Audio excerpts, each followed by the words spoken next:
quindi questo diciamo è quello che facciamo in campagna, oltre alle lavorazioni del terreno, sempre nel rispetto dell'agricoltura biologica, quindi lavorazioni agronomiche del terreno 2-3 volte l'anno, non di più, per non diciamo, Stressarlo. disturbare la flora e la microfauna presente nel terreno, che sono i microrganismi che danno la fertilità proprio vera e propria ai terreni. Spesso durante il periodo invernale teniamo anche il terreno inerbito per favorire lo svilupparsi degli insetti predatori, degli insetti patogeni, perché anche questo sta alla base dell'agricoltura biologica, cioè a dire stabilire un agroecosistema equilibrato affinché ci sia un giusto rapporto tra gli insetti patogeni e gli insetti predatori, in maniera tale che l'agroecosistema non venga disturbato. Okay.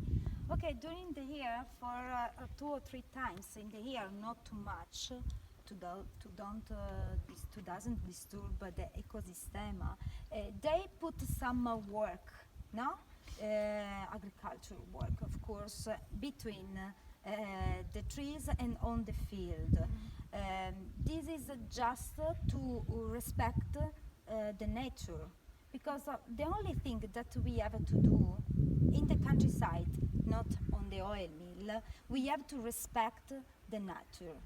You know, so sometimes is good to leave the grass Yeah. around the trees, Yeah. because in this way we permit the ecosystem to live, to find a perfect balance. Okay? Yes.